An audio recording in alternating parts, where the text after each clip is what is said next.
Hey guys, how's it going? So I'm actually really busy today. I've got like an essay to do, I've got Yoyos to ship out, I've got a whole lot of things today, and I didn't actually have a lot of time to film and edit a full video for you guys. But I thought that I should just probably, cut out all the excuses and just film something. So this is literally on my phone. It's gonna be all done in one take. It's gonna be done really, really ghetto. And essentially, this is how to change your yo-yo string like a pro. So right now, I've kind of just set aside some time to really practice my tricks for Asia Pacific. The Asia Pacific Yo-Yo contest that's coming up. And essentially what I want to show you guys is how I change strings. So, when you initially change a string, the basic mechanic is really important. But something that competitive yo-yo players really need is a string that when you change it, the length is really consistent. So I need to be confident that the length the string is at now is the same when I change the string. So how do I ensure that? This is how. Alright, so what I'll do is I'll get my new string. So this is Kitty Fat, I think, yeah. And what I'll do is I'll get the string out. First thing I'll do, let the yo-yo hang to the floor, but I won't take this old string off. Now it's really important that, and this is where my tutorial kind of differs to most string changing tutorials. The point of this is that this is a string length that I'm really comfortable with. Okay, so if you're not comfortable with the dead string length yet, play around, tinker around, use long strings, use short strings, use things between, and find something that you're really comfortable with, okay? And after you found something a bit comfortable with, do all your tricks and get that point, right? So I'm at that point. I really like the string length. I know I can hit a lot of my tricks with this, so therefore this is the length I want it to be, all right? So keep the string on. Then what I'll do is I'll keep the string on, and then I will essentially get the new string. Alright, and I'm going to go through this pretty quickly because I'm assuming you guys know how to do this. Untwist the string, open it up, slide it over the yo-yo, keep tension in there, so always keep tension, and then twist it back, and we get a nice clean twist, and the string doesn't have any ugly kinks in it. Sweet. Alright, the next thing I'll do is stretch the string, okay? So if I just use this as a measuring tool and cut it right there at this point in time, what's gonna happen is that when I start throwing this yo-yo again and again and again, and sometimes in practice you do some pretty hard throws, what's essentially gonna happen is the string is gonna stretch, and when the string stretches, it'll be a different length to the string I currently have at the moment. So just to demonstrate this, I'll show you guys, all right? So this is a marker, okay? And right now, proof, there, okay?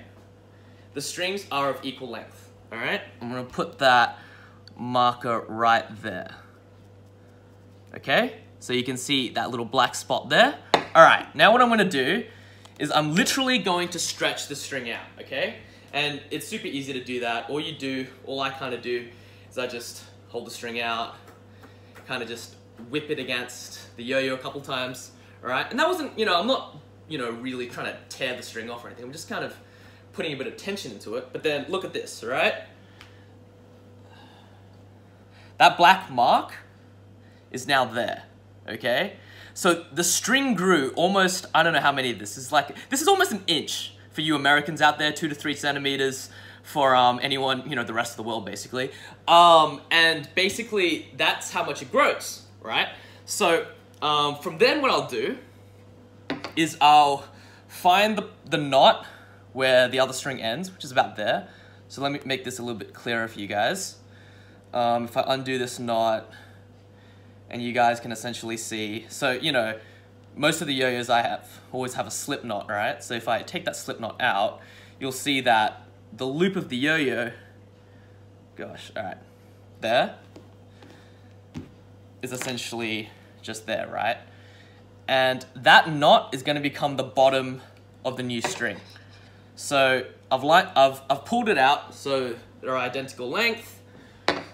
There, the knot's there, and that's where I'm essentially gonna tie it. Okay. Now it's important to mention that, that without stretching your strings, you risk basically getting the string at a different length when you're deep into practice, so you don't want that. So essentially get this point, cut off the excess. Here, you will take the old string out. And it should be easy to tell which string is which. If you can't tell which is which, then you'd probably need to change the string.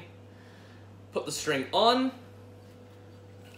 And then the last thing I'll do is adjust the tension. So new strings, one thing is when you find that you stretch it, you find that the tension actually kind of sets to normal, whereas if you don't, the tension's a little bit off. But I'll just get that tension in there.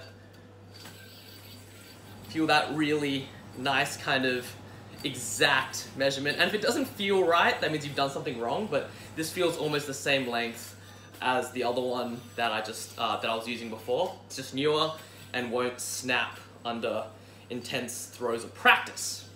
So this is how I do it, and essentially this is really important because yo-yoing itself, you really need consistent strings to be able to get a consistent kind of trick.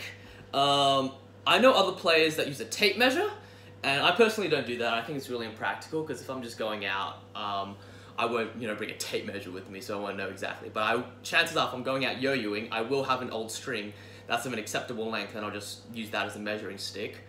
One other thing is that this string here, this isn't the original, but essentially, when I get this string, I'll keep this string somewhere in my room, probably in the corner somewhere, and every now and then I'll refer back to that string and kind of use that as the measuring tool, mainly because, if you keep changing it again and again, after a while, the little errors kind of add up and you end up with a string that's quite significantly different in length. So, yeah, just keep the string somewhere, and they take up like barely any space. Maybe put it in a drawer somewhere and refer back to it like every 4 or 5 string changes and you should be sweet. But if you're outside playing with your friends and you want to essentially just, change your yo-yo string, the yo-yo string that the yo-yo's attached to right now will be more than sufficient. It'll only vary about a millimeter or two, which is nothing in the grand scheme of things. So yeah, that's how I change my strings and ensure that they do not change in length whatsoever. The main thing about this is stretching your strings. Now, I know a lot of people don't know about stretching your strings or don't know why yo-yo players stretch their strings, and this is essentially why.